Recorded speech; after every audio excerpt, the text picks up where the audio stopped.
جب فرعون کا ظلم حد سے زیادہ بڑھ گیا تو اللہ نے اپنے نبی موسیٰ کلیم اللہ سے کہا، اے موسیٰ اپنے بھائی ہارون کو لے کے فرعون کے پاس جا اور اسے کہہ دے کہ بنی اسرائیل کو آزاد کرے، مساکین پہ ظلم نہ کرے ورنہ اس پہ عذاب آئے گا۔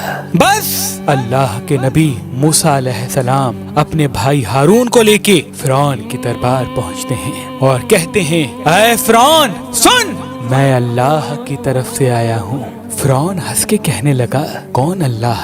یہاں کا تو رب میں ہوں۔ موسیٰ علیہ السلام فرمانے لگے، اے اپنے آپ کو خدا کہلانے والے، تیری حکومت تو ان چند لوگوں پہ ہے، لیکن حقیقی خالق وہ ہے جو مشرق و مغرب پہ حکومت کرتا ہے، جس نے زمین و آسمان کو پیدا کیا، جس کی سلطنت تلے چرند پرند زندگی بسر کرتے ہیں۔ فرعون زور زور سے ہنسنے لگا اور کہنے لگا کہ اے موسیٰ، کیا تو دیوانہ تو نہیں ہو گیا؟ اپنے کپڑے دیکھ، اپنی حیثیت دیکھ، نکل جاؤ ورنہ تمہیں میں قید کروا دوں گا۔ اللہ کے نبی موسیٰ علیہ السلام نے فرمایا، اے فرعون، اگر میں ابھی اللہ کی کوئی نشانی لے آؤں تو پھر تم بنی اسرائیل کو آزاد کرو گے، انسانوں پہ ظلم کرنا ختم کرو گے؟ فرعون کہنے لگا، کون سی چیز ظاہر کرنا چاہتے ہو؟ ظاہر کرو۔ بس اللہ کے حکم سے موسیٰ علیہ السلام نے اپنی عصا کو زمین پہ رکھا۔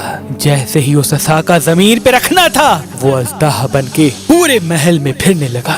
پھر اللہ کے نبی موسیٰ علیہ السلام نے اپنی بغل میں ہاتھ ڈال کے جیسے ہی باہر نکالا تو وہ چاند کی طرح روشن نظر آنے لگا۔ فرعون کے محل والے سب حیران ہو گئے۔ فرعون نے سوچا کہیں بغاوت نہ ہو جائے تو کہنے لگا، اے موسیٰ، کیا تو اس جادو کے زور سے میری سلطنت کو ختم کرنا چاہتا ہے، بنی اسرائیل کو آزاد کرنا چاہتا ہے؟ اے موسیٰ، یہ زمین جادوگروں کی زمین ہے اور میرے پاس اس سے بھی بڑے جادوگر موجود ہیں، کیوں نہ ایک مقابلہ کرتے ہیں؟ تو اپنا جادو دکھا، ہم اپنا جادو دکھاتے ہیں۔ اللہ کے نبی موسیٰ علیہ السلام نے فرمایا، اے فرعون، یہ جادو نہیں بلکہ اللہ کی نشانی ہے۔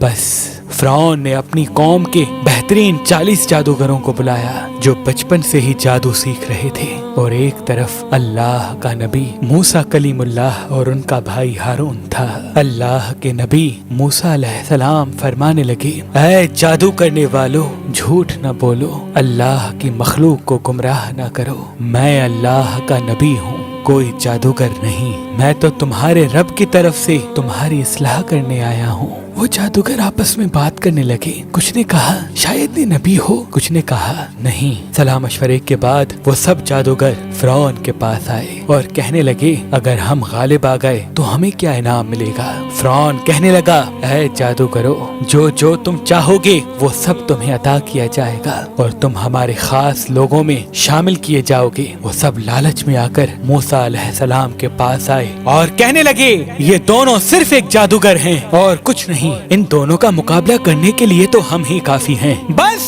وہ 40 کے 40 جادوگر صف بنا کے موسیٰ علیہ السلام کی طرف بڑھنے لگے۔ تمام لوگ حیرت سے دیکھ رہے تھے اور کہہ رہے تھے کہ آج جو غالب ہو گیا بس وہی سچا ہے۔ پھر وہ جادوگر کہنے لگے، اے موسیٰ، پہلے تم اپنی نشانی ظاہر کرو، پھر ہم تمہیں دکھائیں گے کہ ہم کیا ہیں۔ اللہ نے موسیٰ پر وحی کی کہ اے موسیٰ، پہلے ان کو اپنا جادو دکھانے دے۔